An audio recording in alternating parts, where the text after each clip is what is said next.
Chers amis, notre goût est d'abord un dégoût du goût des autres. Cette phrase n'est pas de moi, elle est de Pierre Bourdieu. Qu'a-t-il voulu dire? Et pourquoi est-il capital de comprendre cette phrase si vous essayez de faire de l'art? Aujourd'hui, nous allons parler, avec le plus possible de subtilité, du besoin de se distinguer, du snobisme, et qu'est-ce que cela implique pour le créateur. Puis nous allons, sur la base de ces constats, résoudre une question fondamentale pour les artistes, ce qui vous permettra d'éviter un écueil sur lequel s'échouent de très nombreux artistes. Oui, je me sens d'humeur particulièrement maritime, je crois que ça fait trop longtemps que je ne suis pas revenu en Bretagne. Bref, je me réjouis de faire enfin cette vidéo qu'il me tardait d'écrire depuis que j'ai lancé la chaîne, et j'espère qu'elle entrera en résonance avec vous. A tout de suite. Pour rappel, chers amis, cette vidéo est la deuxième partie de notre réflexion sur le jugement. Voici en vitesse accélérée ce que je disais en préambule de la première. Je vais pour une fois dans ces deux vidéos aller un petit peu au-delà de la pratique artistique pure pour aller vers des considérations plus générales sur le monde de l'art, quitte à, pardon d'avance, faire un peu de politique. Aussi, dans mes vidéos, depuis le début, je m'efforce de communiquer un maximum de positivité, peut-être même dans l'espoir, dans la mesure où leur but est d'abord de vous donner envie de créer. Cette fois, je ne vais pas être nécessairement vecteur d'entrain. Certaines des réflexions que je vais partager avec vous sont même plutôt propres à mener à la colère. Malgré tout, ça me semble nécessaire, puisque ça nous permettra par la suite, si Dieu le veut, de reprendre les conseils pratiques avec une compréhension plus profonde et donc une précision accrue. Peut-être suis-je sur le point de générer en vous des idées tellement désagréables que vous m'opposerez un désaccord systématique. Prenons ce risque. Ces temps-ci, il y a une phrase de Charles Péguy qui trotte dans ma tête, probablement parce que je la trouve de plus en plus pertinente. Il faut toujours dire ce que l'on voit. Surtout, il faut toujours, ce qui est plus difficile, voir ce que l'on voit. En tout cas, je me réjouis de commencer à parler petit à petit de choses dont il est difficile de parler. Surtout si vous n'êtes pas d'accord, opposez-moi vos arguments en commentaire. J'aime débattre. Hélas, les conditions pour bien débattre sont rarement réunies. Aussi, profitons-en pour courtoisement débattre en commentaire. Je suis certain que ce sera passionnant. J'espère que cette deuxième partie de notre diptyque vous plaira. Comme d'habitude, je vous invite à laisser un commentaire, à vous abonner, à mettre un petit pouce en l'air et évidemment à partager cette vidéo si vous la trouvez utile. C'est parti! Quand j'étais enfant, je vivais, pour ainsi dire, dans les livres. Mon monde intérieur était bâti essentiellement sur les histoires que je lisais. Il y avait l'école d'un côté et de l'autre, mes parents et les livres. Et à mi-chemin, il y avait mes amis. Et c'était à peu près tout. La première année de mes études, j'entre dans le studio d'un camarade pour jouer à FIFA. Et là, je vois sur son étagère l'Assommoir et la Princesse de Clèves. Le camarade, surprenant mon regard, me dit « Ah, tu vois, moi aussi je suis un lecteur, je connais mes classiques. » Et là, bête cerveau, j'ai pensé « Il vient de dire une chose absurde. C'est un parfait oxymore. C'est un peu comme dire « Tu vois, moi aussi je suis un musicien, je n'ai aucune oreille parce que je suis un lecteur. » Donc il en fait une question d'identité. Et il lit des classiques, ce qui, dans mon esprit, à cette époque reculée, veut dire que ces paysages intérieurs n'ont pas été dessinés par les livres, dans la mesure où la lecture et les histoires relevaient pour moi de l'intime, par opposition au paraître, par opposition à ce que la chose culturelle peut avoir de mondain. Les livres dits classiques étant particulièrement connus, travaillés à l'école, ils ne sont pas vraiment à toi. Par conséquent, tu auras beau les lire, ils ne te définissent pas. Je n'avais jamais pensé qu'on puisse qualifier de lecteur quelqu'un qui fraye avec les écrivains du répertoire. Ça, c'était en 2011. Quelques mois passent. Un jour, je sors d'une librairie croyant avoir acheté une petite anthologie de philosophie juive. Et je me rends compte que je me suis trompé. J'ai dû prendre le livre d'à côté. Enfin bref, j'étais assez dissipé à l'époque. Le livre que j'ai acheté par mégarde est un recueil de commentaires de textes dans lequel l'auteur partage son amour pour 9 de ses romans préférés. Parmi ceux-ci, il y a notamment La Tâche de Philip Roth et Les Carnets du sous-sol de Dostoïevski. Intrigué par le très bon commentaire, je les achète et les lis et non seulement j'en apprécie la richesse, mais j'y prends un très grand plaisir. Je crois que c'est essentiellement dû à mon âge et à mon besoin de repères, mais pour la première fois de ma vie, je me dis « Ah oui, ça c'est de la grande littérature ». J'avais la sensation d'entrer dans un cénacle. Le cénacle des gens qui savent distinguer la bonne littérature de la mauvaise littérature. Soudain, il y avait un pont entre l'univers de l'école et le mien, entre le monde et les livres. C'est tout à fait irrationnel ce que je vous dis là, mais c'est ainsi que je l'ai vécu. Les 3 ans qui ont suivi, je n'ai lu que des livres étant reconnus par la critique comme étant de bons livres. Des livres appartenant, comme on dit, au canon littéraire. Un jour, une amie qui montait une adaptation théâtrale du roman Sa Majesté des Mouches de William Golding commence à me parler de son amour pour ce livre. Moi, j'en ignore à peu près tout. Je me dis que ça doit être une sorte de roman de gare, en tout cas à des lieux de la richesse que je trouve dans le texte hyper pointu que je devais être en train de lire. Pendant que mon ami me parle, je me rends compte de cette sensation de suffisance et je me dis que quelque chose ne va pas. C'est-à-dire que j'entends mon ego qui ricane alors que quelqu'un est simplement en train de partager avec moi l'amour d'un texte que je ne connais pas en plus. Je suffoque de ce mépris que je sens en moi. En plus, ça coïncide avec l'époque où je découvre Keith Johnstone. Alors si vous ne l'avez pas encore vu, je vous invite à voir ma vidéo « Comment libérer votre imagination » et vous comprendrez que la morgue avec laquelle j'aborde alors la littérature est incompatible avec l'idée même de création littéraire. Au passage, Sa Majesté des Mouches n'est pas un roman de gare, c'est un chef-d'œuvre. Mais ce jour-là, j'ai tout simplement succombé au snobisme. Comme je me suis rendu compte que c'était désagréable et que par vanité, je désapprenais mon intuition, je me suis fait fort, à partir de ce moment-là, de tuer le snob en moi. Vous savez, je suis fondamentalement élitiste, ce qui signifie que la tentation du snobisme n'est jamais loin. C'est un combat de tous les jours. À vrai dire, tout le monde, par moment, fait du snobisme. Et ça n'est pas grave. Ça peut être un peu plus grave à un niveau individuel si c'est constant et si ça nous entrave, notamment dans la pratique de notre discipline, comme nous allons le voir. C'est véritablement grave si les snobs, en tant que corps constitué, verrouillent les milieux dans lesquels ils aiment se distinguer. Mais qu'est-ce que c'est exactement le snobisme? La définition du snob part historiquement de ces jeunes personnes n'appartenant pas à la caste dominante, disons souvent à la noblesse, et qui étaient quand même acceptés, souvent par mérite, dans les mêmes institutions. D'où snob, sine nobilitate, sans noblesse. Ces personnes cherchaient à comprendre les codes de la noblesse pour s'en rapprocher. Ainsi, aujourd'hui, un snob, c'est quelqu'un qui cherche à se distinguer de la plupart des gens en utilisant des codes, en adoptant des attitudes qui, selon lui, indiqueraient qu'il appartient à une élite. Ces codes peuvent être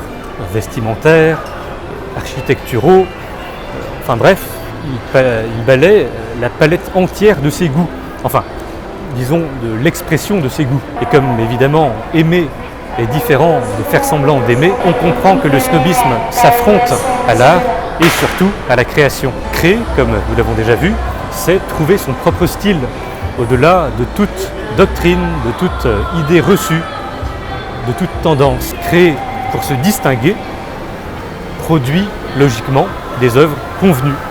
C'est nul. Mais depuis tout à l'heure, j'utilise à répétition ce verbe « distinguer ». Précisons un peu cela, non? Et nous allons maintenant parler d'un livre qui est un texte fondamental de la sociologie, La distinction de Pierre Bourdieu. Ceux parmi vous qui connaissent mes sensibilités s'étonneront sans doute de m'entendre parler si longuement de Bourdieu, en tant que je n'aime pas beaucoup, entre autres aspects de son œuvre, son approche déterministe. Je trouve effectivement qu'il est facile de s'y enfermer et de ne plus envisager le monde que par ce prisme. Ce qui s'affronte à mon effort, notamment par cette chaîne, de montrer que chacun par l'art peut s'exaucer, puisque, comme dit Valérie, la vie est vaste. Ce name-dropping est-il un symptôme de mon snobisme? Dites-le moi en commentaire. Mais voilà, nous cherchons sur cette chaîne à être précis, et il est vrai que Bourdieu a été le premier à s'emparer de ce sujet avec précision. Il pose les bases de cette réflexion que je vais partager avec vous. D'autres, depuis, l'ont complété, précisé encore, réfuté parfois. Mais c'est tout un champ de la sociologie, un champ passionnant qu'il révèle au monde. Dans cette vidéo, je vais me contenter de vous en donner quelques éléments qui, je pense, peuvent être directement utiles aux artistes. Bien, allons-y. Dans la distinction, Bourdieu suggère que notre goût est conditionné. Le goût est une question d'esthétique et nos facultés de jugement dépendent, entre autres, de la façon dont on a été exposé à ces esthétiques. Par exemple, si enfant, on a passé nos samedis soirs à aller à l'opéra, nos goûts vont probablement se développer d'une façon différente d'un enfant qui, le samedi soir, lui, passait ses soirées au garage à tuner des mobylettes. Je prends 2 exemples caricaturaux pour que le schéma soit clair, mais on comprend vite qu'il est question de classe sociale. C'est ce que les sociologues appellent détermination sociale. L'espace des possibles est réduit, on a plus de chances d'aimer telle chose si on a telle propriété sociale. Bourdieu est un héritier de Marx, en ceci qu'il pense en termes de classe. Il a prolongé cette réflexion surtout en introduisant la notion de capital culturel. Maintenant, il n'y a plus seulement le capital économique, il y a aussi le capital culturel, qui est un agrégat de, par exemple, le niveau d'études, le langage, l'intérêt manifesté pour telles œuvres d'art plutôt que telles autres. Il note ainsi qu'à même salaire, les dépenses seront différentes si on parle de petite bourgeoisie économique, on parlera de voitures, de maisons, etc., ou si on parle de petite bourgeoisie culturelle, fréquentation de théâtre, de tel musée, etc. Et entre nous, je ne trouve pas d'autre moyen d'expliquer que l'on trouve encore des visiteurs au Palais de Tokyo ou au Théâtre du Rond-Point. Si on est honnête un instant, je crois que les gens qui vont au théâtre par amour réel de cet art sont si rares qu'il ne suffirait pas, à raison, disons, d'une séance par semaine et sur tout le territoire français, à remplir un théâtre. Je ne le dis pas par provocation, mais parce que si on se livre à une analyse sociologique de ces publics, on se rend compte qu'ils sont presque exclusivement constitués de cette petite bourgeoisie culturelle. On comprend que le goût est essentiellement identitaire.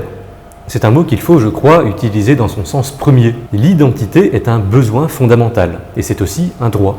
Bâtir et défendre son identité, pour beaucoup, est la chose la plus importante, et quel que soit d'ailleurs son positionnement politique. Bref, Bourdieu explique que la hiérarchie des classes sous-tend la hiérarchie des goûts. Selon lui, cela viendrait d'abord de la noblesse, voulant se distinguer du tiers-état, puis de la bourgeoisie imitant la noblesse pour se distinguer des classes moyennes. Comme nous l'avons vu tout à l'heure, c'est exactement la définition du snobisme. Il écrit encore que la perception du monde est diacritique, c'est-à-dire que la vision est aussi division. Il faut classer la perception, il faut l'organiser. Et la distinction n'est pas simplement classification, elle est aussi hiérarchisation. Il y a un écart culturel entre, disons, lire James Joyce et lire Barbara Cartland, entre garnir ses étagères des couvertures bleues et blanches des éditions de Minuit, ou bien avec des éditions colorées qui ne présentent pas de livres au prix littéraire au début de l'automne. Les uns érigeant en moyen de distinction leur mépris pour les autres. Par exemple, on privilégie l'hermétisme parce que ça crée une barrière entre nous et les moins que nous. C'est pour cette raison que Bourdieu affirme que les goûts sont des dégoûts, le dégoût du goût des autres. Selon lui, le goût se formerait essentiellement par dégoût, par mépris, par exclusion, ce qui engendrerait un rapport récurrent entre les goûts dans différents domaines. Par exemple, si on aime Beethoven, il y a de fortes chances qu'on aime aussi le théâtre plutôt que le tuning. Si on aime l'esthétique médiévale et les podcasts Burger Ring, il y a de fortes chances qu'on aime aussi les pratiques du MMA plutôt que celles de la danse contemporaine. De la même façon que le public de la chaîne Solange te parle aura majoritairement, sinon un goût, du moins un intérêt, par exemple pour le voguing, et très sûrement un dégoût ou au moins un affect négatif vis-à-vis de la chasse. Le goût crée des groupes de personnes qui se reconnaissent entre elles et estiment, au moins dans un domaine précis, avoir raison, être dans le bien, faire partie d'une élite. Ce qui permet par exemple le concept au demeurant absurde de convergence des luttes. Dans les manifestations qui se revendiquent de cette notion, on sait qu'on va y trouver des personnes qui répondent positivement aux mêmes esthétiques que nous. Dans la pratique, personne ne prend de décision, n'est-ce pas ? Même les influenceurs ont un pouvoir très limité. C'est plutôt une orchestration sans orchestre, pour parler comme Wittgenstein. Les dispositions qui existent déjà font que les pratiques s'ajustent les unes aux autres. Alors, tout ceci n'est pas relatif à la France, c'est un constat international. Par exemple, ici je suis à Jakarta, en Indonésie, dans un quartier certes riche. Dans la précédente vidéo, vous avez pu voir de très grandes maisons. Certaines sont même, on peut le dire, tout à fait extravagantes. J'en ai remarqué une qui ressemble un petit peu à la Bourse de Paris, avec à peu près les mêmes dimensions, et une autre qui est vraiment une copie du château de la Belle au Bois dormant à Disneyland. Il faut dire qu'ici, le besoin de se distinguer est encore plus fort. Et on ne parle pas seulement des riches d'ailleurs. L'Indonésie est un pays qui obéit à la mode à une vitesse qui paraîtrait complètement absurde en Occident. Les commerces survivent rarement longtemps, en connaissant un pic d'affluence s'ils ont une direction intelligente. Puis, une fois la hype terminée et les boutiques désertées, les investisseurs réinjectent les capitaux dans de nouveaux commerces qui bénéficient des nouvelles tendances. Du côté du consommateur, c'est ainsi qu'on se distingue. Dans ce cas, par rapport aux pauvres airs qui ne peuvent pas suivre ce rythme philippidien de la consommation. Dans un pays pauvre, le premier moyen de distinction est l'argent. Mais quand nous évoquions tout à l'heure Beethoven, le MMA et la convergence des luttes, il n'est pas réellement question de capacité économique, n'est-ce pas ? Souvenons-nous du capital culturel par opposition au capital économique. Il est question plutôt de ce que Bourdieu appelle le racisme de l'intelligence, qui serait la forme la plus invisible du racisme et qui s'exercerait en permanence. On voit en effet que plus encore que la distinction entre classes sociales, il y a une autre distinction qui s'opère dès l'université, parfois avant, et qui fédère autour d'un corpus d'idées, notamment dans les sciences sociales. Certains courants de pensée circuleraient plus librement que d'autres, et même frapperaient de dégoût les malheureux qui ne les louangeraient pas. Oui, comme nous l'avons vu dans la partie 1 sur 2 de cette vidéo, les milieux intellectuels sont toujours affectés par ce système de rétribution que nous expliquions, et l'intelligence a peu à y faire. Un exemple très concret en est l'aveuglement au siècle dernier par rapport au communisme. L'aveuglement aujourd'hui, ce serait... Non, on ne va pas rentrer dans ce débat. On va se contenter de dire qu'il parle dans la bouche d'universitaires médiatisés, comme notamment, pour n'en citer qu'un, Geoffroy de Laganerie, qui est très exactement, selon la théorie de Bourdieu, un petit bourgeois de l'intelligence. Selon ces individus, il n'est pas possible de penser le monde si on se réclame de tels récits du monde, si on est sensible à tels auteurs. Ça donne un petit peu envie de les défigurer à coups de boule, mais non, ce serait mal. Ce serait mal. Contrairement à eux, nous acceptons toutes les idées quand elles sont justifiées. Ainsi, nous nous retenons de faire usage de la violence, même quand ces gens nous prêtent, je cite, une illégitimité intellectuelle et universitaire, alors que ces mêmes personnes ont tout fait pour ostraciser les idées adverses, qui de fait aujourd'hui ne sont plus du tout représentées à l'université, pas parce qu'elles sont bêtes, mais encore une fois, parce que les systèmes de pensée procèdent de cette consanguinité intellectuelle à laquelle, reconnaissons-le, il est difficile d'échapper. J'en profite pour faire un rappel, surtout s'il y a de jeunes personnes qui regardent cette vidéo. Ne laissez jamais personne vous dire que ce que vous pensez est illégitime, et encore moins que vous êtes illégitime. La question de la légitimité ne se pose que lorsqu'il est question de responsabilité précise, surtout dans le domaine professionnel, sur l'exercice d'un pouvoir, sur l'octroi d'un mandat. Questionner la légitimité dans l'absolu, c'est maladroit et, disons-le, c'est malveillant. Toi qui me regardes, tu es légitime. Cette invisibilisation des idées et des esthétiques qui ne sont pas conformes au canon intellectuel, même des penseurs éminemment marxistes comme Théodore Adorno l'ont dénoncé. Adorno, que Laganerie, au passage, cite lui-même, probablement sans l'avoir tout à fait lu. Ce n'est un phénomène ni récent ni français, mais c'est grave. Pas aussi grave naturellement que l'affaissement général du niveau scolaire en France. Mais en ce qui nous concerne, ce phénomène entraîne une grande indigence intellectuelle dans les milieux artistiques. Il faut savoir qu'il faudra ruser pour faire entendre certaines choses. Alors pour montrer qu'on fait partie de cette intelligentsia, on va porter des pulls élimés et un peu troués pour se distinguer des stupides bourgeois, des t-shirts à imprimer factieux, vous voyez ce que je veux dire.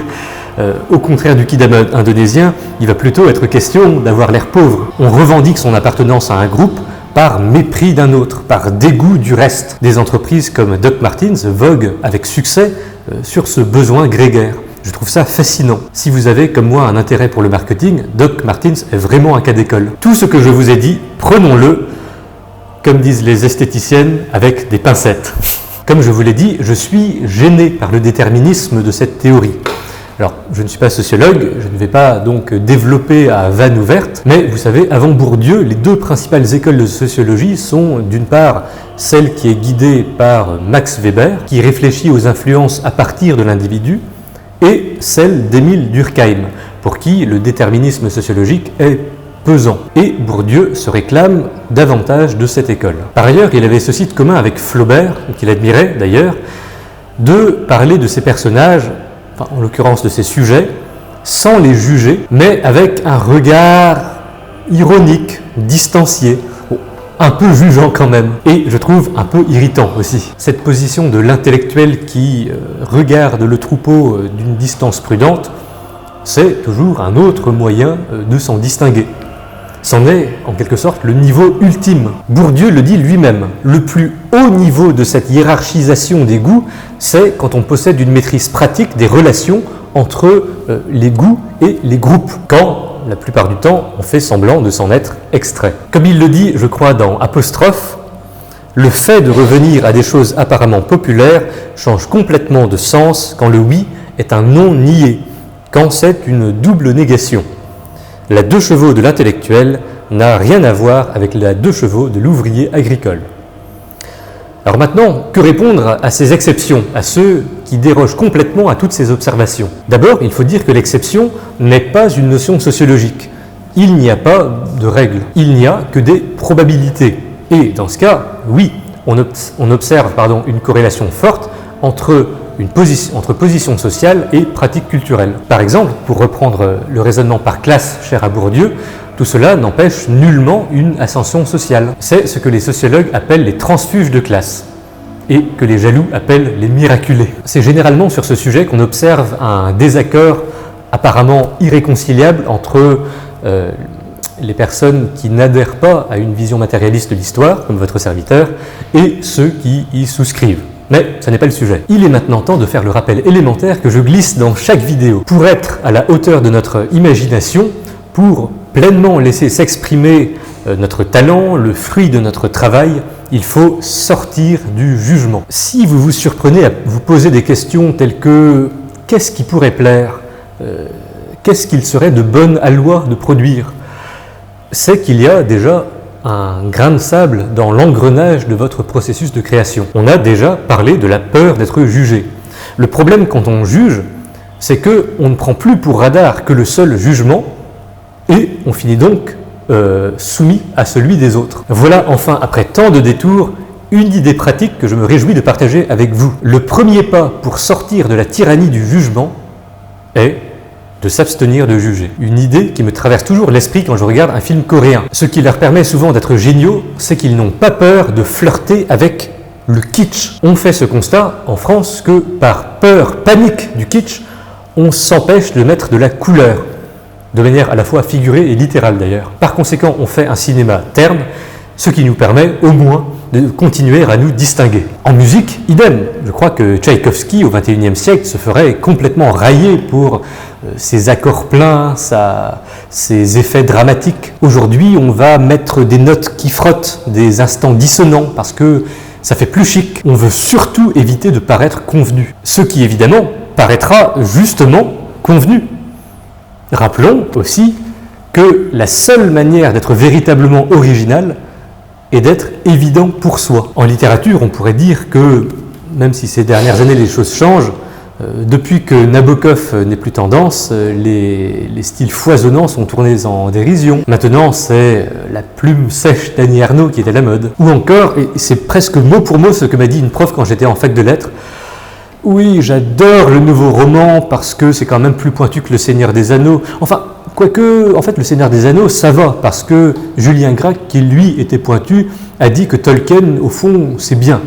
Mais c'est infernal. Il est si dangereux et si nul de ne créer que pour montrer qu'on appartient à la classe la plus intelligente. Maintenant, je suis certain qu'au cours de la vidéo, vous avez songé à au moins 2 ou 3 personnes qui répondent exactement de ce mécanisme de création du goût par besoin de se distinguer. Et à d'autres pour lesquels ça vous semble moins prégnant.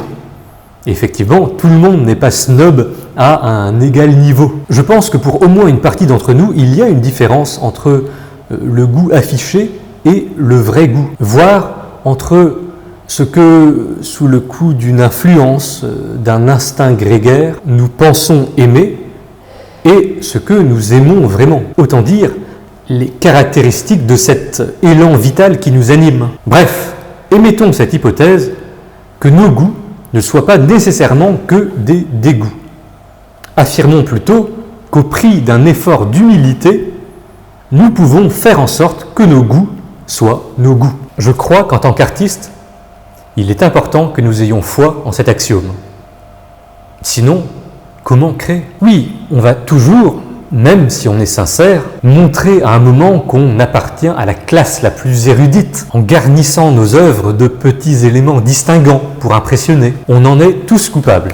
Je pense par exemple au passage philosophique un petit peu hermétique, vous savez, dans les premiers romans de Michel Houellebecq, qui pourtant a une grande résistance au besoin de se distinguer, ce qui donne sa fameuse poésie antipoétique, comme le dit Thomas Clair, que je salue au passage. Ça devient un problème quand on craint trop le jugement et qu'in fine, on ne construise plus notre œuvre qu'à partir de ces éléments distinguants. Si on ressent le besoin d'indiquer à notre public qu'on n'a jamais ressenti pareille élation qu'à la lecture de la trilogie romanesque de Beckett, alors qu'en fait le pinacle de notre émoi littéraire c'est Harry Potter, danger.